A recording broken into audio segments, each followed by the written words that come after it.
भगवान कृष्ण ने संदीपन ऋषि का गुरु दीक्षा ली।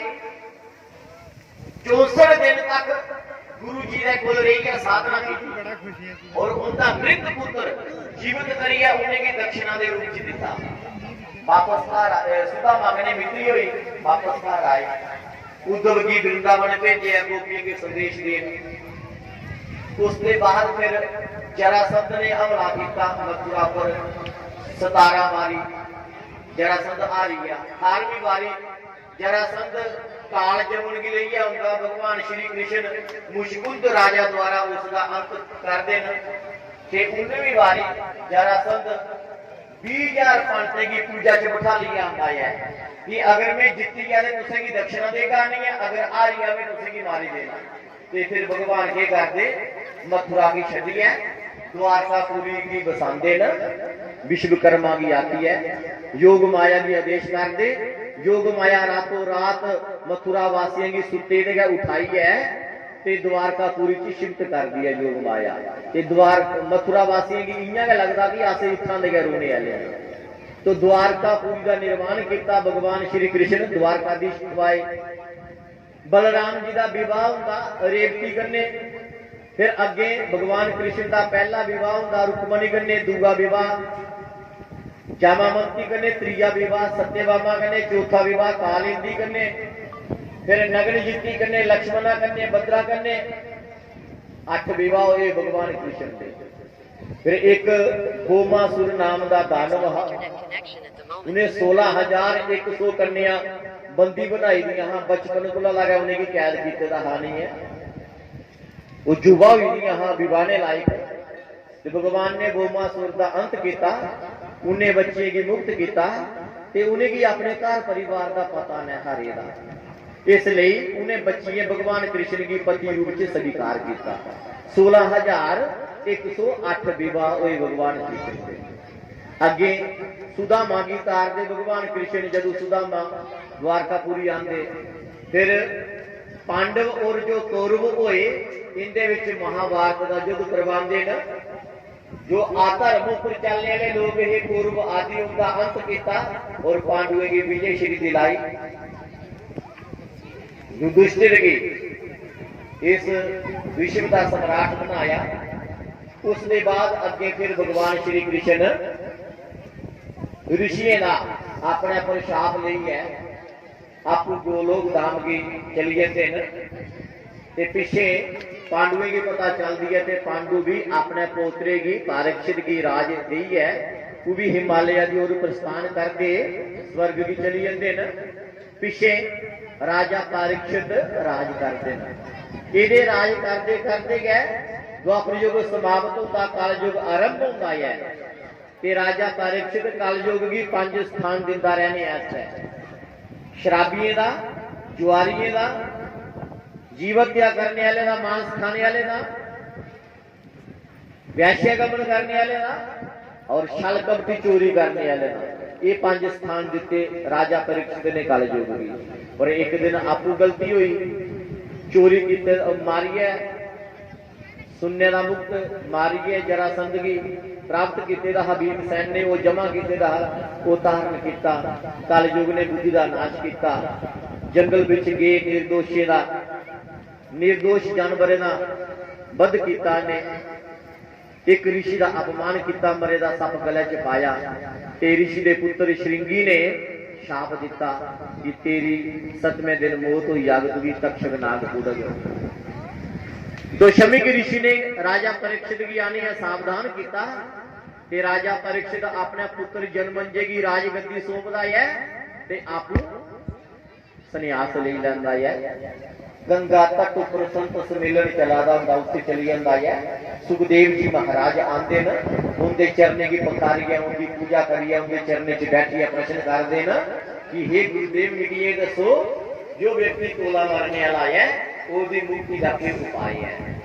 ये सुखदेव आपने की हे राजा परीक्षित जो व्यक्ति टोला मारने वाला है उसकी मुक्ति का उपाय है कि हर श्वास के ऊपर भगवान की चेता रखना, याद रखना।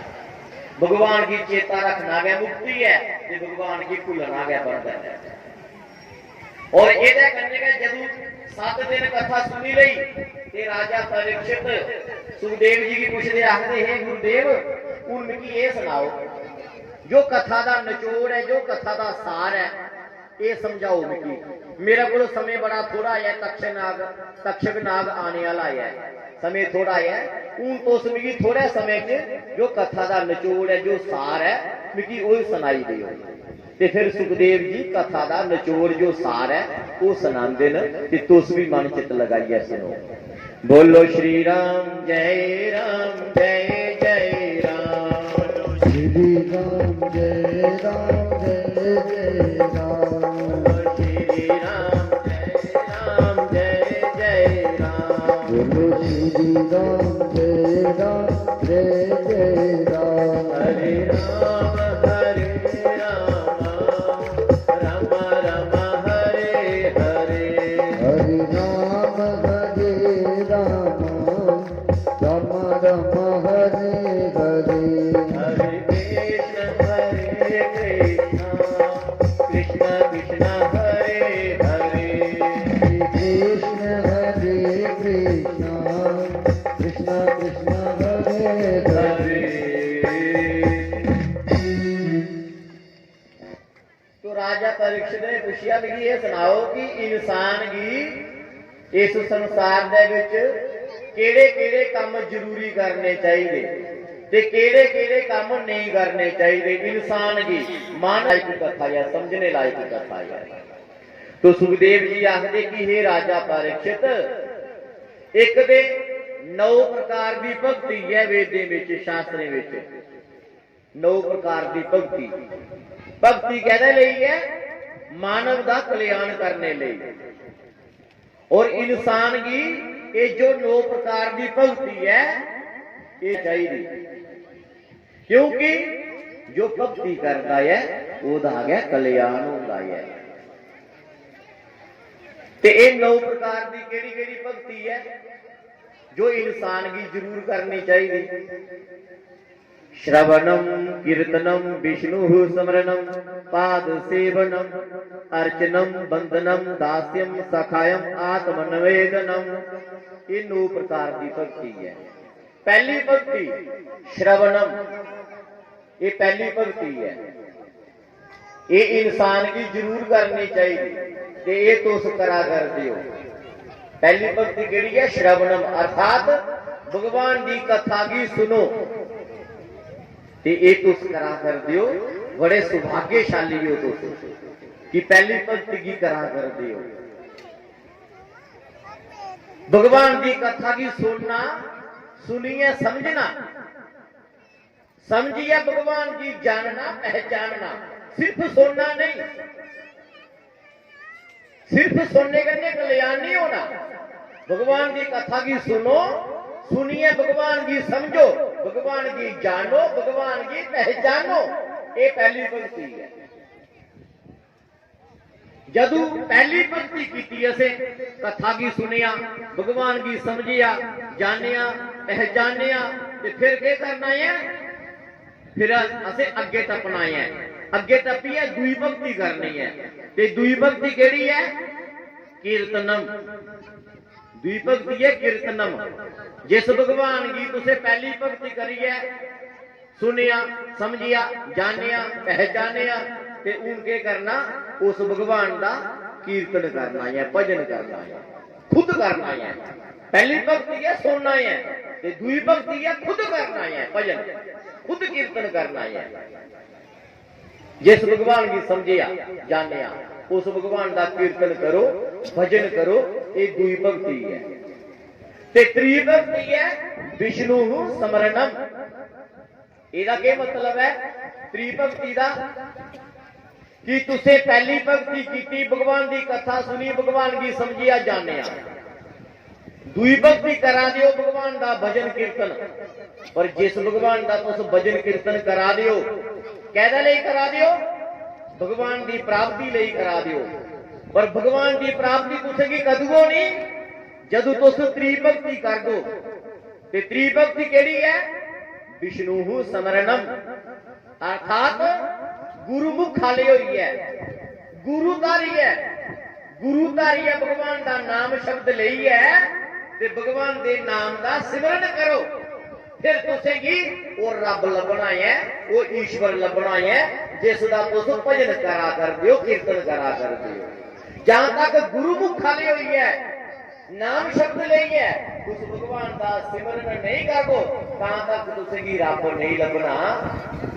तुस जेड़ा भजन कीर्तन करा तां तक वो सब कुछ तुमका व्यर्थ जाना है, जो भी तुस जप तप व्रत नत करा दियो। शास्त्र आखदा है गुरु बिन माला फेरते, गुरु बिन देते दान, गुरु बिन दान हराम है, पूछो वेद पुराण। जो बिना गुरु धारे दे तुस जप तप कर दियो, दान पुण्य कर दियो, हवन यज्ञ कर दियो, ते पुराण आखा दे वो हराम दा गुण हुंदा है।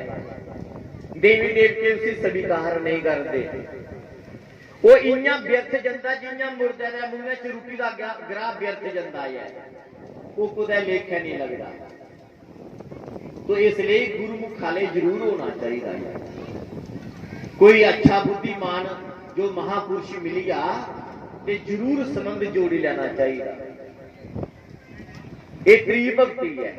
फिर चौथी भक्ति है पाद सेवनम, भगवान के चरणे की सेवा करो, गुरु के चरणे की सेवा करो, माता पिता के चरणे की सेवा करो, पंत प्रोत है ना उनके चरणे की सेवा करो। कोई भगवान का मंदिर बनेगा है, मंदिर चाहिए, दरबार जाइए सेवा करो, झाड़ू पोछा लगाओ, साफ सफाई रखो, पवित्रता रखो। गुरुद्वारा बनेगा उत्थे जाओ, साफ सफाई करो, झाड़ू पोछा लगाओ। जियां ये अगे चला गया है, इत्थे साफ सफाई करनी, जो लंगर दे भांडे न खिलाने पिलाने वाले, बनाने बनाने वाले, उन्हें की धोना साफ करना, ये चौथी भक्ति है। जियां इत्थे तुस पंडाल विच बैठे दे हो, ये टाट दरियां पाई दियां न, इत्थे कोई गंदगी पई दी है, इन्हें की संभालिए रखना, झाड़ू पोछा साफ सफाई करनी, ये चौथी भक्ति है। माता पिता के चरणे की सेवा करनी, गुरु चरणे की सेवा करनी, पांते प्रोते की गो ब्राह्मण की सेवा करनी, मंदिर जाइए मंदिर की सेवा करनी, गुरुद्वारा जाइए गुरुद्वारे की सेवा करनी। जिथे भी कोई यज्ञ हुआ करता, कथा सत्संग हुआ करती है, उथे जाइए सेवा करनी, ये भगवान की सेवा है, ये चौथी भक्ति है। कोई दुखिया लोगन, कोई जरूरतमंद लोगन, कोई बेसहारा लोगन, उनकी सेवा करो, उनका सहारा बनो, उनकी हेल्प करो, उनकी मदद करो, ये चौथी भक्ति है। कोई भूखे रहा है, उसकी जलपान कराओ, कोई नंगा है बेचारा फिरा रहा, उसकी कपड़ा दान वस्त्र दान करो, कोई चप्पल जूते दान करो, अन्न दान दान करो, जरूरतमंद की ये सेवा है। ते सेवा करना चौथी भक्ति है। कई प्रकार की सेवा करने के तरीके ने, जिन्ना भी हो सकता है, समाज की सेवा करो, ये चौथी भक्ति है। ते पंजवीं भक्ति है अर्चनम, भगवान की अर्चना करो। अर्चना किसी आखदे कि भगवान की कुछ ना कुछ अर्पण करना, कुछ ना कुछ चढ़ाना, ये पंजवीं भक्ति है। जियां सारे विद्वान लोग, पंडित जी, आप लोग पंडित जी की विद्वानगी घर सदने, पूजा करवाने, हवन करवाने, विद्वान के करते चौकी ऊपर गृह मंडल पाते, भगवान के स्थान बनाते, आटा कन्ने कन्ने चावले कन्ने, फिर वेद मंत्र बोलिए देवी देवता का आवाहन करते, उनकी पूजा करवाते, वंदना करवाते, उन्हें की कुछ ना कुछ अर्पण करवाते, वंदना करवाते। ये पंजवीं भक्ति है कि कुछ ना कुछ भगवान की अर्पण करना, कुछ ना कुछ चढ़ाना। जिजा तुम इतने बोले बाबा जी के दरबार आते हो, जल चढ़ाते, दुध चढ़ाते, दही चढ़ाते, मखीर घ्यो शक्कर चढ़ाते, बिल पत्र भंग पत्र अक पत्र धतूरा चढ़ाते, द्रुबल चढ़ाते, इलाची लौंग चढ़ाते, वस्त्र आभूषण चढ़ाते, दक्षिणा चढ़ाते।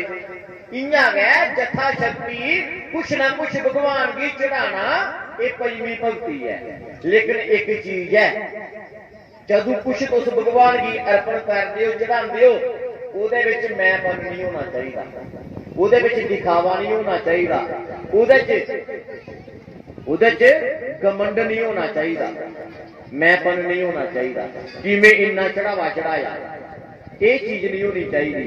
अगर ये चीज तुंदे मन च आई कि मैं इन्ना चढ़ावा चढ़ाया तो भगवान मेरेगा भी आने, तो भगवान चढ़ावा नहीं दिखते, भगवान दिखते प्यार कि तुसे किन्ने प्यार करने चढ़ाया, चाहे थोड़ा चढ़ाओ पर प्यार करने चढ़ाओ।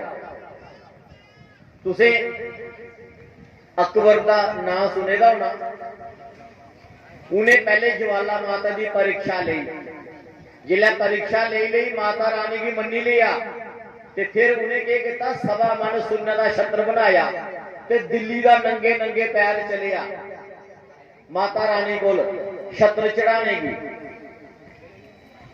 आया तो सही नंगे नंगे पैर, सवा मन सुन्ने का छत्र बनाई है, पर जिला माता रानी के दरबार पुजिया ना ते उसी मैंपन आई आ, कमंड आई आ, हंकार आई आ कि मैं मुसलमान हुई है, हिंदुओं की माता रानी की सवा मन सुनने का छत्र चढ़ा करना में, और एडी भेंट कोई हिंदू नहीं चढ़ाई सकता। मैं बादशाह या मैं कुछ भी कर सकना, मैं सवा मन सुनने का छत्र चढ़ा करना, हिंदू की कोई औकात नहीं इन्नी भेंट चढ़ाने की। ये मैंपन आई है, कमंड आई है। जिया माता रानी की छत्र चढ़ाया, माता रानी ने दिखते दिखते उस वेले ठोकर मारी, स्वीकार नहीं किया, ओदा रंग में तब्दील हो गया, वो कुछ धातु विच नहीं रहा। तुस दिखते हो जाइए, कदे गए नहीं उसे ज्वाला गए हो ना, अज भी तुस दिखते हो उस छत्र की, वो सवा मन सुनने का छत्र चढ़ाया, लेकिन कमंड आई आ, मैं बन आई आ, ते माता रानी ने ठोकर मारी, वो कुछ धातु का भी नहीं छोड़िया। आज तो तुसी दिखते हो ना, पता भी नहीं लगती है कहदा है इन्ना गै जदू तो भगवान की कमंड विच कुछ चढ़ाते हो, मैं पन विच आई है कि मैं दुध चढ़ा करना, मैं आटा चढ़ा करना, मैं चावल चढ़ा करना, मैं वस्त्र आभूषण चढ़ा करना, मैं पैसा चढ़ा करना, मैं इन्ना चढ़ा करना। ये चीज मन में आई जाती है ना, तो भगवान उसकी स्वीकार नहीं करते, भगवान उसकी ठोकर मारी देते। लोगों की नजर में तो उनकी वाह वाह हुई, लेकिन भगवान ने स्वीकार नहीं किया। तो असे लोगों की नजर में वाह वाही थोड़ी पानी है, असे भगवान की खुश करना है, भगवान की राजी करना, प्रसन्न करना है। तो इसलिए कुछ भी भगवान की चढ़ाओ, प्यार करने चढ़ाओ, थोड़ा चढ़ाओ, प्यार करने चढ़ाओ, ठीक है। ये पंजवी भक्ति है। ते छेवीं भक्ति है बंदनम, दो हाथ जोड़िए भगवान की मत्था टेकना, भगवान की वंदना करनी, माता पिता की मत्था टेकना, माता पिता की वंदना करनी, तांते प्रोते की मत्था टेकना, संत महात्मे की गुरुओं की मत्था टेकना, अपने पूजनीय व्यक्ति ने जेड़े अपने बुजुर्ग ने जेड़े उन्हें मत्था टेकना, उनका आशीर्वाद लेना। ये छेवीं भक्ति है। सारे वेदें विच शास्त्रें विच मत्था टेकना ये छेवीं भक्ति है। पर अज का जो समय चला था ना, अस लोग ये छेवीं भक्ति छड्डा करने, छेवीं भक्ति की भुलीए अस लोग। मत्था टेकना अस लोग भुला करने, आशीर्वाद लेना भुला करने। असे लोग अपनी संस्कृत छड्डी है, विदेशी गुण अपनाई लेन, अपने छड्डी दिते। मिगी एक गल सुनाओ, तुस अपने बच्चे की आशीर्वाद देना चाहते हो, है ना, देना चाहते हो आशीर्वाद कि ऐसे अपने बच्चे की आशीर्वाद देना है, आयुष्मान भव, तेरी लंबी उम्र है, आशीर्वाद देना है। पर तुसे बच्चे की मत्था टेकना सिखाया नहीं, मत्था टेकना तुसे सिखाया नहीं, ते तुंदे बच्चे तुसे की मत्था टेकना नहीं, ते तुसे आशीर्वाद कदों देना? बोलो आशीर्वाद दे तुसे आदू देना है जदू तुंदे बच्चे तुसे की मत्था टेकन हाथ जोड़िए पिताजी चरण वंदना माताजी चरण वंदना हाथ जोड़िए मत्था टेकन ते तुंदे मुंह जरा आशीर्वाद निकल आए हैं आयुष्मान भव यशस्वी भव तपस्वी भव आशीर्वाद निकल आए हैं पर तुसे मत्था टेकना सिखाएगा भी नहीं ते फिर आशीर्वाद तू कियां देना है आज तुंदे बच्चे कुछ पंथ की मत्था टेकी है राजी नहीं कुछ परोते की मत्था टेकी है राजी नहीं माँ प्यो की मत्था टेकी है राजी नहीं दादी दादे बुजुर्ग की मत्था टेकी है राजी नहीं कुछ संते की मत्था टेकी है गुरुओं की मत्था टेकी है राजी नहीं ते आशीर्वाद कुछा लभना है असे एक रट लाई दी है विदेशी भाषा अपनाई दी है गुड मॉर्निंग मम्मा गुड मॉर्निंग पापा एक उसे शब्द अपनाई दे नहीं आ लेकिन इस शब्द का मतलब क्या है जरा भी दिखो नहीं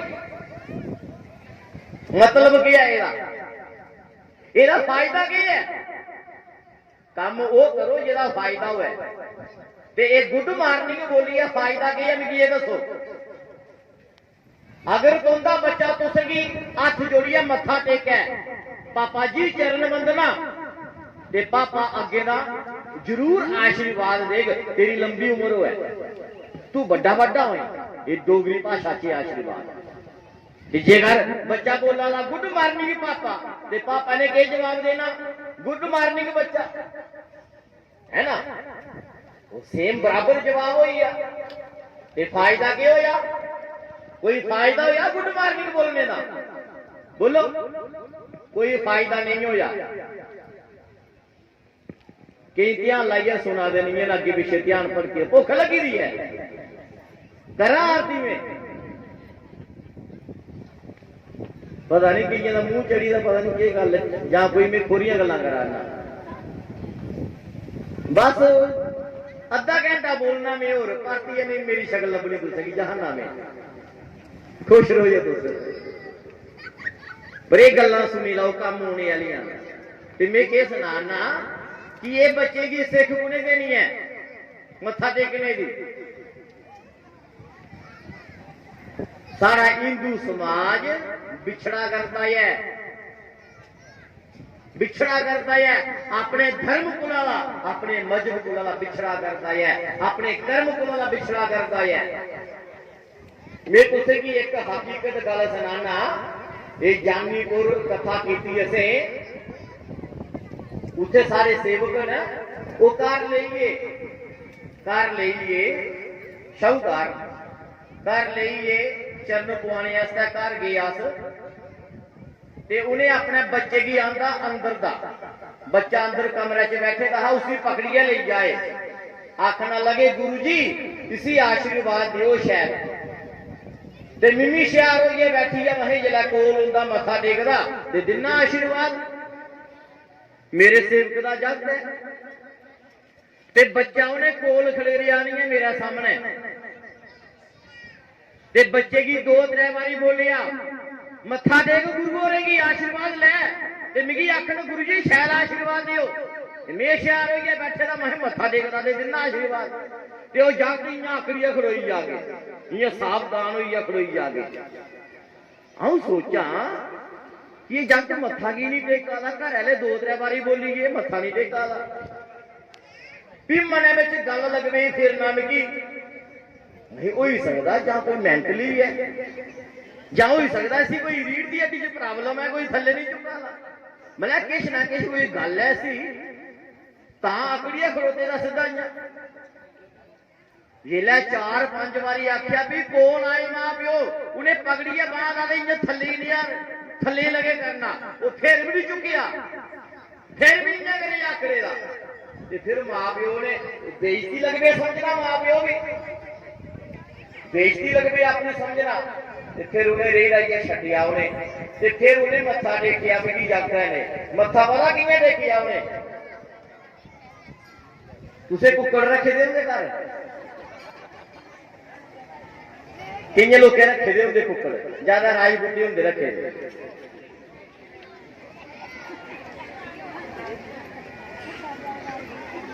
कई लोग कुकड़ होंगे रखे दे घर, अच्छा नहीं रखे दे पर कुकड़ दिखे दे नहीं।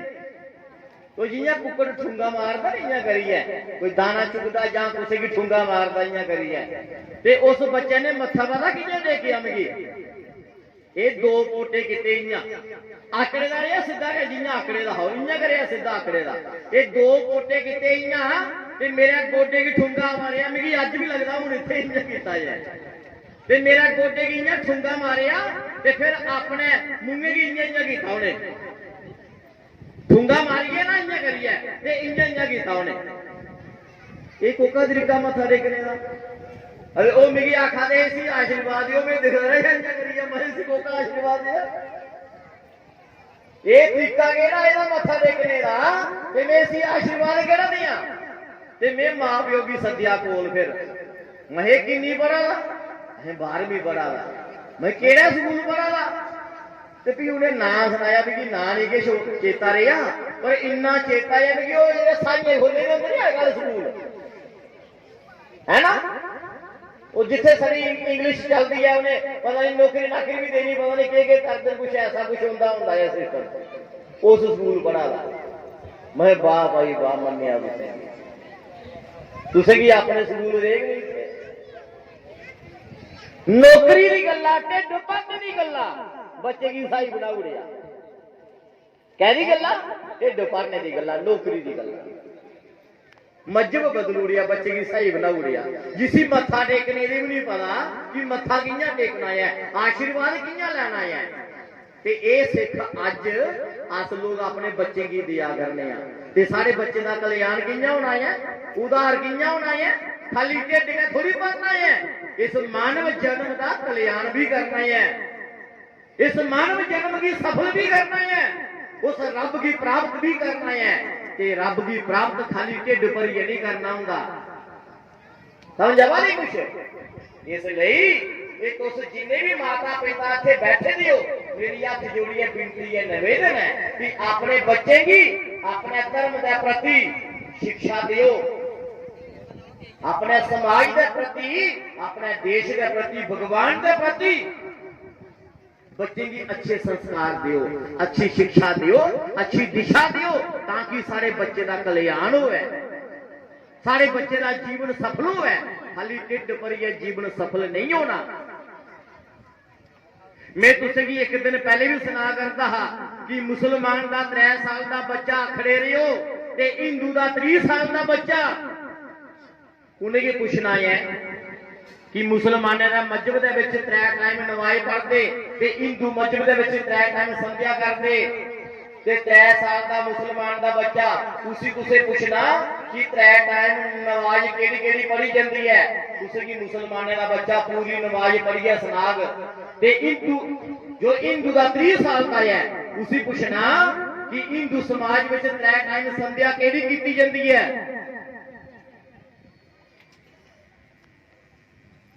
तो उस 30 साल का बच्चा छो पिछे 60 साल का बुढ़े की पूछ लाओ हिंदू समाज का 60 साल का बुढ़ा उसी पूछ लाओ कि 3 टाइम संध्या केड़ी की जाती है नहीं पता ते हिंदुओं का कल्याण कियां होना है हिंदू समाज का तांगा बेड़ा गर्क वाला है हिंदू की एकता नहीं रही थी अपने धर्म के प्रति जज्बा नहीं रहेगा हिंदू के अंदर मान सम्मान नहीं रहेगा हिंदू अपने के धर्म की कदर करिए राजी नहीं है खज्जल हुआ करता बर्बाद हुआ करता है हिंदू मुसलमाने में देखियो जिस दिन जुम्मा होता है हज़ारे की संख्या में मुसलमान निके बड़े मस्जिद में इकट्ठे हो जाते हैं सारे हिंदू समाज के जदों कोई दिन त्योहार होता है तो मंदिर खाली होता पेदा सुन्ना होता पेदा कोई जोत जलाने वाला भी राजी नहीं होता मुसलमाने की जदों ईद आती है तो लखे की संख्या में मुसलमान आपस में मिली जुली खुशी की प्रगट करते हैं हिंदुओं का जदों दिवाली होती है शिवरात्रि आती है हिंदू आपस में इन्ना प्यार है हिंदुओं का इन्ना प्यार है आपस में एक है सोच है कि एक गुआंढियों का घर दिया नहीं बालना चाहिए। समझ आ रहा जी कुछ? आसे एक दूसरे की बर्बाद करने पर